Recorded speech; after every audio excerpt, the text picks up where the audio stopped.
Tila pumigil ng hininga ang buong mundo. Tila pumigil ng hininga ang buong mundo ng isang maliit na bangkang puno ng mga takas refugees mula sa Iran ang magpalutang-lutang sa walang hanggang karagatan, dala-dala ang walang katapusang kawalan ng pag-asa. Ngunit ang ginawa ng Pilipinas ay naging isang nakakabagbag damdaming larawan na umagaw sa atensyon ng buong mundo. Ang kwentong maririnig ninyo ngayon ay maaaring magpabago magpakailanman sa inyong pananaw sa salitang sangkatauhan. Nang gabing iyon, ang karagatang kanlurang Pilipinas sa may baybayin ng Palawan ay nakapagtatakang napakayapa. Ang maliliit na alon na humahampas sa dalampasigan ay tila bumubulong, wari nagbababala tungkol sa isang bagay. Kasing itim ng tinta ang kalangitan, at tanging ang ilaw mula sa isang maliit na himpilan ng tanod baybayin ng Pilipinas, Philippine Coast Guard, ang nagbibigay ng manipis at marupok na liwanag sa gitna ng kadiliman. Si Teniente Mateo, isang opisyal ng rescue unit ng Coast Guard sa baybayin ng Palawan, ay nakatitig sa tubig ng may kakaibang pakiramdam. Hindi niya ito maipaliwanag, ngunit ng gabing iyon, mabigat ang kanyang dibdib na parabang may paparating. Ilang minuto ang lumipas, gumising ang radyo sa isang apurahang boses. May na-detect na kahina-hinalang maliit na sasakyang pandagat, humigit kumulang 15 kilometro mula sa baybayin. Hindi matatag ang kondisyon. Tinatayang maraming tao ang lulan. Hindi nag-atubili si Mateo kahit isang saglit. Kasama ang kanyang pangkat, mabilis silang sumampa sa patrol boat na PCG-216. Umungal ang makina, hinahawi ang talukbong ng gabi habang sila'y pumapalaot. Humahampas ang hangin sa kanilang mga mukha na tila lalong lumalakas sa bawat segundo. At nang tamaan ng kanilang mga searchlight ang target, tumambad sa kanila ang isang eksenang hinding-hindi nila makakalimutan. Ang kamay sa gitna ng karagatan. Isang lumang kahoy na bangka ang mapanganib na umuugoy, siksikan sa dami ng tao, mahigpit na yakap ng mga kababaihan ang kanilang mga anak. Ang mga nasa katanghaliang gulang na lalaki ay pilit na sinasalok palabas ang tubig mula sa sahig ng bangka gamit ang kanilang mga kamay, habang maraming bata ang umiiyak hanggang sa mamaos. Ang mga mukha ng lahat ay bakas ng asin, pawis, at matinding desperasyon. Habang papalapit ang patrol boat ng Pilipinas, isang lalaki sa bangka ang nagtaas ng kanyang mga kamay na nanginginig. Hindi siya marunong magtagalog at bali-bali ang kanyang Ingles, ngunit mula sa kanyang mga bitak-bitak na labi ay kumawala ang isang salita. Isang salita na agad na intindihan ng lahat ng nasa barko ng Coast Guard, help. Nakita ni Mateo ang isang maliit na batang babae na nakasuot ng mapusyaw na asul na hijab, nakatitig sa kanya gamit ang malalaki at nangungusap na mga mata. Ang mga matang iyon ay hindi lamang nagmakaawa ng tulong, kundi nagtatanong, mabubuhay ba kami? Nagmamadaling nagtapon ng mga salbabida ang mga Pilipinong opisyal, inayos ang mga lubid, at nang may buong pag-iingat ay inakyat sa barko ang bawat isa. Saka na lamang nila nalaman na sila ay mga refugee mula sa Iran, mga taong sa kanilang napakahaba at hindi mailarawang paglalakbay ay tiniis ang takot, gutom, kadiliman at kamatayan. Nang gabing iyon, walang nagtanong ng, taga saan kayo? Walang nagtanong ng, mayroon ba kayong mga dokumento? Ang unang inialay ng Pilipinas sa kanila ay isang kamay na nakalahad sa gitna ng karagatan. At kung minsan, para sa mga taong tumakas mula sa kamatayan libu-libong kilometro mula sa kanilang tahanan, ang kamay na iyon ay mas may halaga kaysa sa anumang nasyon sa mundo. Ang kalinga ng umaga. Kinabukasan ng umaga, habang ang unang sinag ng araw ay sumisilay sa baybayin ng Palawan, nasa 60 Iranian refugees ang ligtas na naihatid sa lupa. Marami sa kanila ang hindi makatayo. Namamaga ang kanilang mga binti dahil sa ilang araw na pagsisiksikan sa maliit na bangka. Ang ilang mga bata ay nakatulog sa bisig ng kanilang mga ina, labis na pagod para umiyak pa. Maraming matatandang lalaki ang napabagsak sa buhangin nang mapagtanto nilang buhay pa sila. Mabilis na dumating ang mga Pilipinong boluntaryo, may dalang mga kumot, tubig, maiinit na tasa ng aros kaldo at mga pangunahing gamot. Walang seremonya, walang matatamis na talumpati tahimik, ngunit makabuluhang tulong lamang. Si Ate Eva, isang lokal na boluntaryo, ay dahan-dahang pinunasan ng mukha ng batang babae na may asul na hijab gamit ang isang malinis na tuwalya at nginitian ang ina nito. Nag-usap sila sa magkaibang wika, ngunit bumitaw ang bata sa kamay ng kanyang ina na kanina pa niya mahigpit na hawak. Magiging maayos din ang lahat, Ineng, marahang sinabi ni Eva habang nakahawak sa kanyang dibdib. Ligtas na kayo sa Pilipinas. Sinubukan ng ina ng bata na gantihan ang ngiti, na may halong mga luha. Ang pangalan niya ay Laila. Siya ay 32 taong gulang pa lamang, ngunit ang kanyang mukha ay mukhang pagod na tila napakarami na niyang pinagdaanan. Sa tabi niya ay ang kanyang asawang si Reza at ang kanilang 7 taong gulang na anak na si Daria, isang maliit na pamilya na dati may tahanan, isang maliit na bookstore, hapagkainan at tawanan tuwing gabi. Ngunit ang lahat ng iyon ay naiwan ng ang kanilang sariling bayan ay hindi na maging ligtas para sa kanila. Ang mga guhit ng pag-asa at kasaysayan. Sa isang pansamantalang silungan evacuation center, isang Pilipinong gurong voluntaryo ang nagdala ng papel at mga krayola para makapaglaro at mas maging panatag ang mga bata. Ang ilan ay gumuhit ng mga bangka, ang iba ay mga nasusunog na bahay, at ang ilan naman ay isang malaking araw sa langit. Ngunit si Daria ay gumuhit ng isang taong nakauniporme ng Pilipinas na nag-aabot ng kamay sa maliliit na tao sa gitna ng dagat. Nang dumaan si Mateo at makita ang guhit, tumigil siya at matagal na tinitigan iyon ng walang sinasabi. Mabilis na kumalat ang balita tungkol sa rescue operation. Nagtipon-tipon ang mga reporter mula sa iba't ibang ahensya ng balita sa labas ng evacuation center. Nais nilang malaman ang buong nangyari at kung bakit binuksan ng Pilipinas ang mga pinto nito upang tulungan ang mga dayuhang inanod ng kawalan ng pag-asa sa gitna ng karagatan. Ngunit sa maliit na silungang iyon, walang pakialam ang sinuman sa kasikatan o sa alon ng opinyon ng publiko. Ang pinakamahalaga ay nakainom ang isang bata ng mainit na gatas sa unang pagkakataon matapos ang maraming araw. Nakainom ang isang matanda ng kanyang gamot sa puso sa tamang oras at hindi na kailangang matulog ng isang ina habang yakap ang kanyang anak sa takot na baka lumubog sila anumang oras. Para sa mga refugee na ito, ang Pilipinas ay maaaring isa pa ring dayuhang lupain, ngunit ng umagang iyon, ito ang naging unang lugar matagal na panahon kung saan sila'y nagkaroon ng lakas ng loob na huminga ng maluwag. Nang hapong iyon, nagsimulang makapanayam ng mga opisyal ang bawat refugee upang suriin ang kanilang kalagayan sa pag-iisip at mga agarang pangangailangan. Isang tagapagsalin ng wikang Farsi ang apurahang ipinatawag mula Maynila upang mapadali ang komunikasyon. Ang narinig ng mga tao ay nagpabago sa kanilang awa at naging isang malalim na pagkabigla.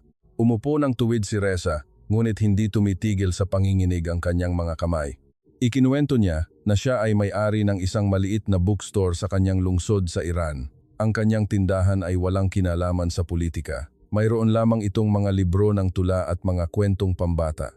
Gayunpaman, nitong mga nakaraang buwan, nagsimulang magbago ang sitwasyon sa kanyang paligid. Maraming tao ang nabubuhay sa takot, kawalang katiyakan, at sa ilalim ng matinding panggigipit mula sa iba't ibang panig. Naging mapanganib ang mga simpleng pag-uusap. Ang ilang mga libro ay naging bawal, at kahit ang pananahimik ay hindi na kayang protektahan ang sinuman. Isang araw, bumulong sa kanya ang isang suking customer. Kunin mo ang anak mo at umalis na kayo. Kung maghihintay ka pa, balang araw baka wala ka ng pagkakataong pumili. Mula sa sandaling iyon, napakabilis ng mga pangyayari. Ibinenta ni Reza at Laila ang kakaunting natitira nilang gamit. Iniwan nila ang kanilang bahay sa pangangalaga ng isang pinagkakatiwalaang kamag-anak at palihim na inilabas si Daria sa lungsod sa kalagitnaan ng gabi. Dumaan sila sa maraming mapanganib na lugar. Nakatagpo sila ng mga manloloko na blackmail at kinailangang magtago ng paulit-ulit bago sila nakarating sa baybayin kung saan isinakay sila ng isang sindikato ng human smuggling sa isang bangka. Alam kong hindi ligtas ang bangka, sabi ni Reza sa pamamagitan ng translator, paos ang boses. Pero noong sandaling iyon, ang tanging pagpipilian namin ay iriskong mamatay sa dagat o hintayin ang kamatayan na kumatok sa aming pintuan. Si Laila, na nakaupo sa tabi niya, ay nakayuko. Ang kanyang mukha ay natatakpan ng belo. Hindi siya umiiyak ng malakas, ngunit ang kanyang mga luha ay walang tigil na pumapatak sa mga kamay ni Daria. Lumingon ang batang babae at marahang hinaplos ang balikat ng kanyang ina, isang kilos na hindi dapat kinakailangang matutunan ng isang bata ng ganoon kaaga. Sa kabilang sulok, isang matandang lalaki na nagngangalang Faris ang nagsalaysay na hindi siya tumakas para sa kanyang sarili kundi upang iligtas ang kanyang 2 apo na ang mga magulang ay nawawala. May sakit siya sa puso at walang gaanong lakas para maglakad. ngunit determinado siyang isama ang mga bata. Hindi dapat lumaki ang mga bata sa tunog ng pagkatok sa pinto sa kalagitnaan ng gabi, matuyo niyang sinabi, kaya't namayani ang katahimikan sa buong silid. Maraming opisyal ng Pilipinas ang hirap pigilan ang kanilang mga luha habang nagtatala ng impormasyon at sinusuri ang kakaunting natitirang dokumento. Sa mismong sandaling iyon, naintindihan ng ilan na ang isang refugee ay hindi isang taong nais iwan ang kanyang inang bayan, kundi isang taong wala ng ligtas na tahanang mauuwian.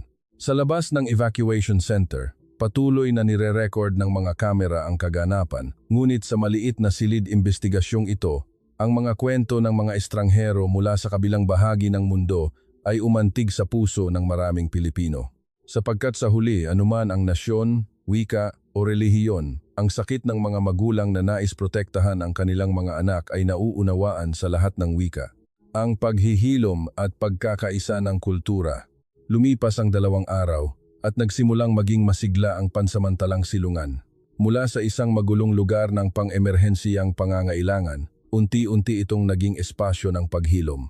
Isang lokal na gurong voluntaryo ang nagmungkahi na magtayo ng isang maliit na sulok para sa mga bata sa ilalim ng isang malapit na trapal upang ang mga batang refugee ay makapaglaro, makapagdrawing at makapag-aral ng ilang pangunahing salita sa Tagalog habang naghihintay ng mga susunod na proseso. Sa isang puting pisara, isinulat sa Tagalog ang pangungusap na, "Kamusta, kaibigan?" At sa ibaba nito, si Teacher Isabel ay gumuhit ng isang malaking nakangiting mukha. Siya ay isang guro mula sa malapit na pampublikong elementarya. Wala siyang alam na ni isang salita sa Farsi, ngunit naniniwala siya na nauunawaan ng lahat ng bata ang pagmamahal. Umupo si Daria sa unang hanay. Tahimik pa rin siya, ngunit nagsimula siyang tumingin sa mga tao na may mga matang hindi nakakikitaan ng takot mula noong unang araw. Ngumiti si Teacher Isabel at itinuro ang kanyang sarili, guro. Pagkatapos ay itinuro niya ang mga bata, estudyante.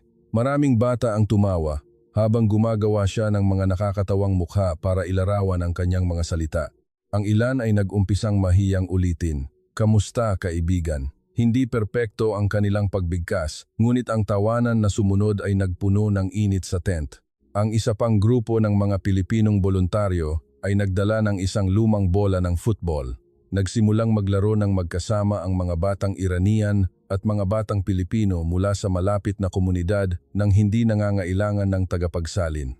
Hindi nila tinatawag ang isa't isa sa mga tamang pangalan, ngunit sabay-sabay silang sumisigaw sa tuwa tuwing may nakakagol.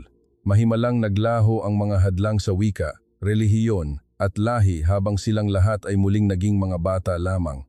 Pinagmasdan ni Laila ang kanyang anak mula sa malayo. Mayroong pamilyar sa kanyang tingin na matagal na niyang hindi nakita kapanatagan. Nakaupo si Daria na nagkukulay ng bulaklak sa tabi ng isang batang babaeng Pilipina. Pinaghatian nila ang mga krayola. Bawat isa ay may kalahati. Walang nagtanong kung taga saan ang isa't isa.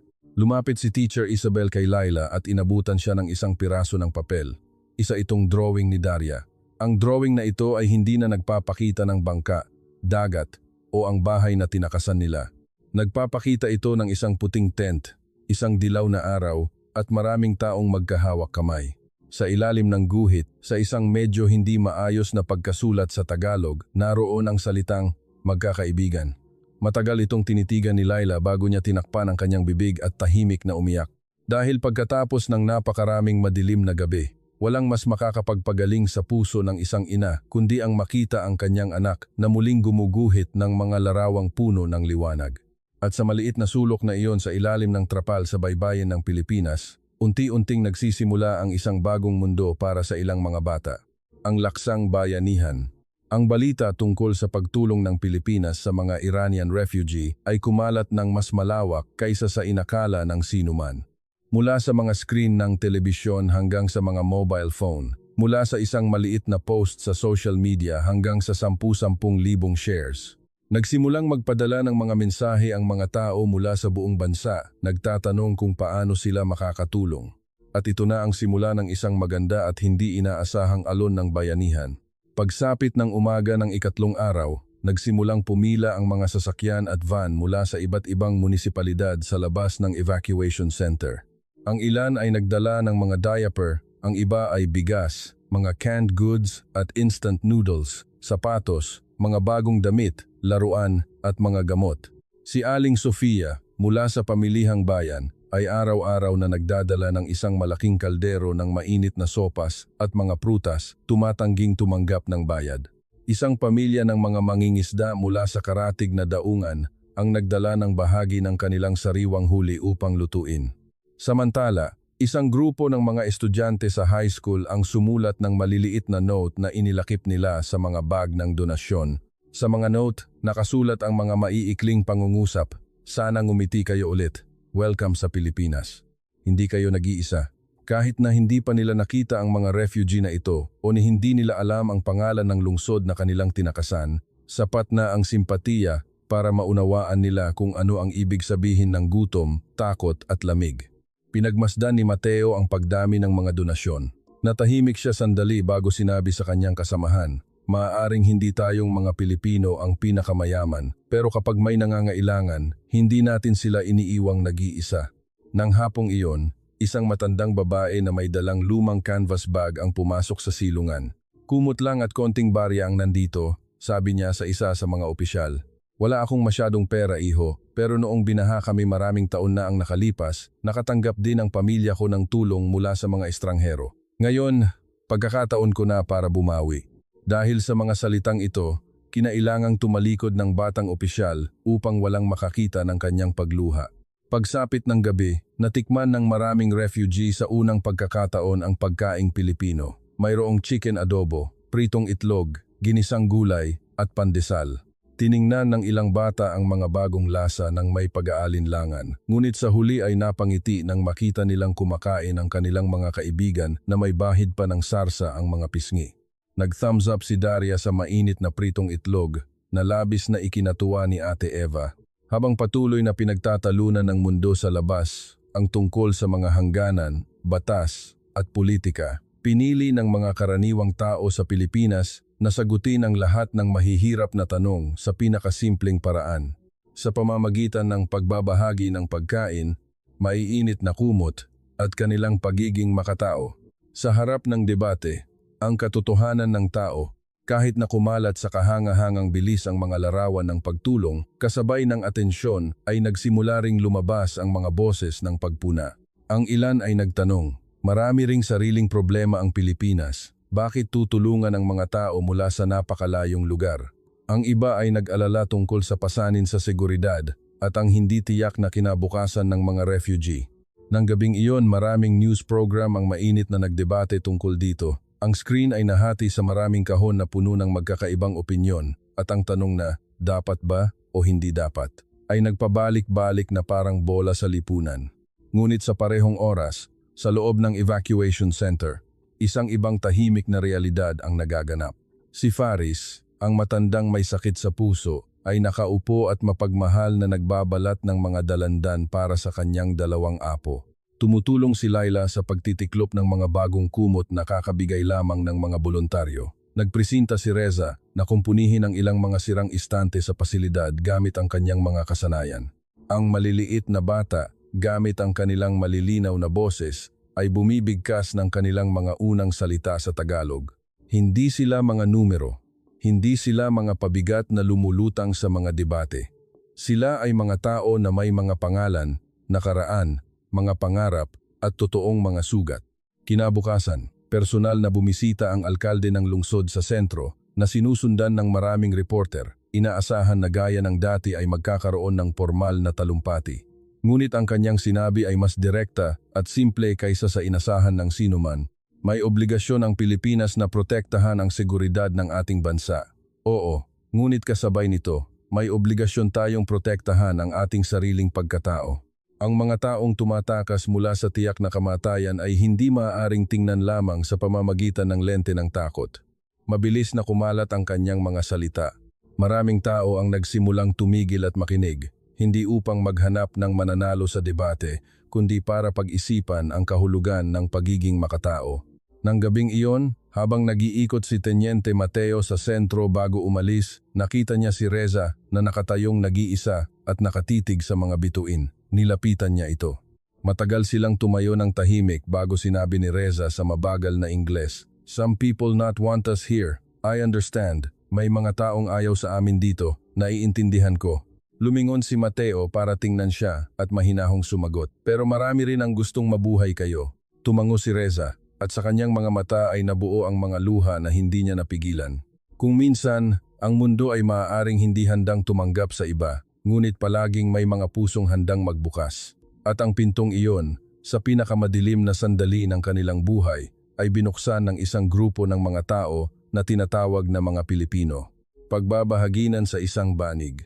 Mabagal ngunit ligtas na lumipas ang unang linggo, naging mas nakaka-relax ang mukha ng mga refugee. Marami pa rin ang hindi alam kung ano ang mangyayari sa hinaharap.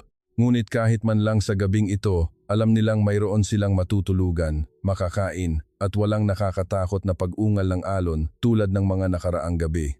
Pagkatapos ng hapunan, nag-organisa ang isang grupo ng mga voluntaryo ng isang maliit na pagtitipon upang mas makilala ng mga refugee at ng mga Pilipino ang isa't isa. Sa ilalim ng mainit na dilaw na ilaw sa labas ng evacuation center, isang malaking banig ang inilatag sa lupa at isang pitsel ng kape at tsaa ang inilagay sa gitna. Ang mga bata ay naupo sa isang bilog habang ang mga matatanda ay nahihiyang lumalapit. Nagboluntaryo si Reza na bigkasin ang isang maikling tula ng Persian na kanyang isinaulo mula sa isang aklat sa kanyang lumang bookstore. Kahit marami sa paligid ang hindi nakakaintindi ng wika, nang magsimula siyang magsalita, tumahimik ang buong paligid. Malalim ang kanyang boses at bahagyang nanginginig sa ilang mga linya na parang nagbabahagi ng isang maliit na bahagi ng inang bayan na natitira sa kanya. Nang matapos siya, isinalin ng tagapagsalin ang pangkalahatang kahulugan nito sa Tagalog. Kahit nawawala sa madilim na gabi, kung mayroon pa ring nakalahad na kamay, hindi pa nawawalan ng kahulugan ang mundo. Walang malakas na palakpakan, kundi isang maikling, mainit na katahimikan na higit na makabuluhan kaysa sa anumang papuri. Sumunod sinabi ni Teacher Isabel, "Sige, magbibigay ako ng isang tulang Pilipino." Binasa niya ang isang simpleng tula tungkol sa bayan, pag-asa at bukang liwayway. Hindi rin naintindihan ng mga bata ang bawat salita, ngunit tumawa sila ng malakas nang magkamali siya sa ritmo dahil sa kaba. Ang dating tensyonadong bilog ay naging panatag. Nagdala si Laila ng tsaa sa istilong Iranian na siya mismo ang naghanda at ibinahagi ito sa lahat. Ang banayad na amoy ng mga pampalasa spice ay kumalat sa paligid.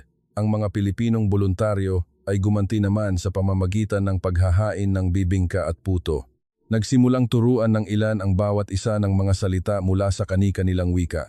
Salamat, mercy, kamusta, kaibigan, salam. Umupo si Daria sa tabi ni Ate Eva at sinubukan niyang bigkasin ang bawat salita sa Tagalog na nagpatawa sa lahat dahil sa kanyang cute na pagsisikap. Itinuro niya ang kanyang puso at sinabing mas malinaw kaysa dati, Pilipinas mabuti. Nang gabing iyon, walang nag-usap tungkol sa politika, walang nagtanong tungkol sa mga dokumento, walang nagtalakay tungkol sa mga hangganan.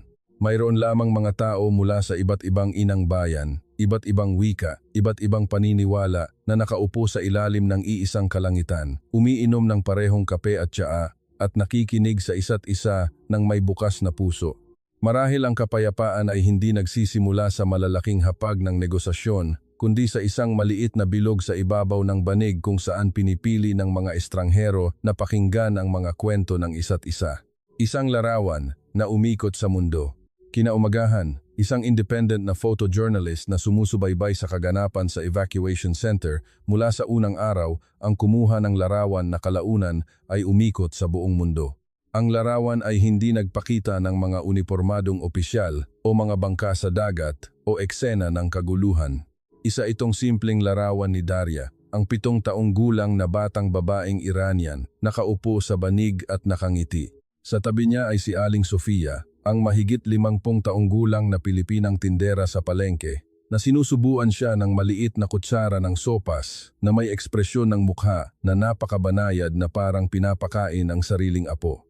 Isang batang babae mula sa lupain na puno ng takot at isang ordinaryong hindi kilalang babaeng Pilipina. Ngunit sa larawang iyon, silang dalawa ay mukhang magkapamilya na magkakilala na noon pa man. Matapos maipost sa social media, naging viral ang larawan. Maraming tao ang huminto para tingnan ito dahil sa kasimplehan nito. Walang dugo, walang labis na drama o mga salitang nang-uudyok. Isa lamang itong larawan ng purong pakikiramay na mahirap tanggihan. Sa ilalim ng larawan, nag-umpisang magkomento ang mga tao mula sa maraming bansa. Ito ang tunay na sangkatauhan. Naluha ako nang makita ko ang litratong ito. Ibinalik ng Pilipinas ang tiwala namin sa mundo. Maraming dayuhang ahensya ng balita ang gumamit ng larawan upang ilarawan ang mga artikulo tungkol sa humanitarian na pagtugon ng Pilipinas. Tinawag ito ng marami na pinaka-nakakabagbag damdaming larawan ng linggo. Ngunit para kay Aling Sofia, ang babae sa larawan, nahihiya siyang ngumiti at sinabi sa reporter, "Gutom ang bata, kaya pinakain ko. Yun lang yon, iho." Ang simpleng sagot na ito ay muling nagpatahimik sa mundo dahil ang pinakadakilang mga bagay ay madalas na ginagawa ng mga taong walang kamalay-malay na gumagawa sila ng isang bagay na dakila. Hindi rin naiintindihan ni Daria kung bakit labis na nasasabik ang mga matatanda sa litratong iyon. Ang alam lang niya ay masarap ang sopas ng araw na iyon, na mainit ang mga kamay ng babaeng iyon at noong sinusubuan siya nito, ngumiti siya na parang ang kanyang sariling ina. Nang hapong iyon, dinala ng photographer ang isang nakaprint na kopya ng larawan sa shelter. Ibinigay niya ito kina Aling Sofia at Daria. Matagal nilang tiningnan ang larawan bago dahan-dahang hinaplos ng matandang babae ang ulo ng bata at sinabi, "Itago mo ito, anak. Balang araw paglaki mo, malalaman mo na may mga taong nagmamahal sa iyo mula sa napakalayong lugar." Mahigpit na niyakap ni Daria ang larawan, hindi pa rin alam na minsan ang isang litrato ay maaaring magpabago sa paraan ng pagtingin ng buong mundo sa mga bagay-bagay. Ang pagtanaw ng utang na loob. Matapos makatanggap ng pangunahing tulong sa loob ng ilang araw, maraming refugee ang nagsimulang makaramdam na hindi nila nais maging tatanggap lamang ng tulong. Kahit na hindi pa rin matatag ang kanilang buhay at hindi sigurado ang kinabukasan, nais nilang ipakita na ang tulong na natanggap nila ay hindi nasayang at na mayroon din silang mabuting maibibigay. Isang umaga, napansin ng mga opisyal na mas malinis ang lugar sa paligid ng pasilidad kaysa sa dati. Ang mga basura ay naihiwalay segregated. Isang umuugang upuang kahoy ang matibay ng nakumpuni at isang maliit na piraso ng lupa sa tabi ng bakod ang binungkal, handa na para taniman. Napag-alaman na sina Reza at iba pang mga refugee ay gumising bago magbukang liwayway para maglinis, mag-ayos at ayusin ang lugar kahit walang nag-uutos sa kanila. Sa kusina, nakiusap si Laila at dalawang iba pang babaeng Iranian sa mga Pilipinong voluntaryo na payagan silang magluto ng ilang simpleng putahe mula sa kanilang inang bayan para matikman ng lahat. Gamit ang mga available na sangkap, nagluto sila ng mabangong kanin na may banayad na pampalasa at naghanda ng tradisyonal na nilagang beans, gourmet sabzi. Kumalat ang hindi pamilyar na amoy sa pasilidad na umaakit sa maraming mausisa na mga Pilipino. Tikim si Aling Sofia sa unang kagat at nanlaki ang kanyang mga mata. Masarap. Nagtawanan ang lahat habang pilit at medyo hirap niyang binibigkas ang pangalan ng pagkain sa wikang Farsi. Inialay ni Faris, ang matandang lalaking may sakit sa puso, ang kanyang oras sa pagtuturo sa mga Pilipino at batang refugee ng isang simpleng laro ng chess sa ilalim ng puno ng mangga. Kapag naglalaro ang mga tao ng chess, sabi niya sa pamamagitan ng translator, natututo silang mag-isip sa halip na matakot. Maraming bata ang nakaupo sa paligid, matamang nakikinig. Bagaman hindi pa rin maayos ang komunikasyon, ang mga mata ng maliliit na manlalaro ay puno ng konsentrasyon at kagalakan. Ang mga larawang ito ay nagpabago sa pananaw ng karatig komunidad tungkol sa mga refugee. Hindi sila dumating para mag-demand, kundi sinusubukan nilang tumayo sa kanilang sariling mga paa, taglay ang natitirang dignidad, pilit na pinapanatili ang kanilang sariling pagkatao, kahit pa sa mga araw na halos nawala na sa kanila ang lahat. Pinagmasdan ni Mateo si Reza habang hinihigpitan nito ang isang tornilyo sa isang lumang silyang kahoy bago niya sinabi, "Hindi mo na kailangang gawin yan, kami na ang bahala dyan." Tumigil sa pagtatrabaho si Reza at bahagyang ngumiti. "Iniligtas ng Pilipinas ang pamilya ko. Gusto kong tumulong sa abot ng aking makakaya." Ang pangungusap na iyon ay simple ngunit sapat na malakas upang ipaalam sa marami na ang pakikiramay ay hindi kailanman one-sided. Kapag nag-abot ng kamay ang isa, madalas ay gustong may ibalik ng kabilang panig. At kung minsan, ang ibinibigay pabalik ay hindi pera o kasikatan, kundi dignidad, pasasalamat at isang pusong naniniwala pa rin sa kabutihan ng mundo. Bagong umaga, bagong pag-asa. Bagaman gumaganda ang atmosfera sa evacuation center sa araw-araw, isang mahalagang tanong ang nananatili sa puso ng lahat. Ano na ang mangyayari sa mga refugee na ito? Saan sila pupunta? Paano sila ire-resettle? May bansa bang tatanggap sa kanila o maghihintay sila ng walang hanggan? Ang mga kaukulang ahensya ng gobyerno ng Pilipinas, tulad ng Bureau of Immigration at Department of Justice, ay masigasig na nagsimulang makipag-ugnayan sa mga internasyonal na organisasyon upang hanapin ang pinakaligtas at pinakaangkop na solusyon para sa bawat pamilya. Isinagawa ang masusing medical check-up, kinolekta ang mga personal na detalye at isinaalang-alang ang mga espesyal na pangangailangan ng mga bata, mga matatanda at mga may sakit. Para sa mga refugee, hindi madali ang paghihintay. Ang mga taong tumakas mula sa kawalang katiyakan ay muling naharap sa kawalang katiyakan. Ang pinagkaiba lang ay sa pagkakataong ito, ang kawalang katiyakan ay hindi kasabay ng mga putok ng baril o nagngangalit na mga alon, kundi mga formalidad, mga meeting at malalabong balita. Si Laila ay nagpalipas ng maraming gabing walang tulog. Madalas siyang nagigising sa kalagitnaan ng gabi para pakinggan ang paghinga ni Daria, na parabang nangangamba siya na ang kaligtasang kalalarawan lang nila ay baka maglaho kung siya ay makakatulog. Sinusubukan naman ni Reza na maging matatag sa harap ng kanyang pamilya. Ngunit kapag siya ay nag-iisa, hindi niya maiwasang isipin kung tama ba ang landas na pinili niya para sa kanyang anak. Isang araw, tinanong ni Daria ang kanyang ama sa Farsi, "Tatay, magkakaroon ba ulit tayo ng bahay?" Natahimik si Reza ng ilang sandali bago siya yumuko at tumitig ng diretsyo sa mga mata nito. "Hindi ko alam kung saan ang susunod nating tahanan, anak, pero alam kong magiging isa itong lugar kung saan hindi mo na kailangang matakot." Bagaman hindi perpekto ang sagot, ito ang pinakatapat na katotohanang maibibigay niya. Hindi naglaon, nag-anunsyo ng magandang balita ang mga opisyal. Ang mga pamilyang may maliliit na bata at mga may sakit ay magiging prioridad sa pagproseso para sa kanlungan sa susunod na yugto. Ang balitang ito ay nagpaiyak sa marami dahil sa labis na ginhawa. Kahit hindi pa ito ang katapusan ng kanilang paglalakbay, ito ay senyales na hindi sila tuluyang inabandona ng mundo. Nang kumalat ang balita sa pasilidad, hindi naiintindihan ng mga bata ang komplikadong proseso.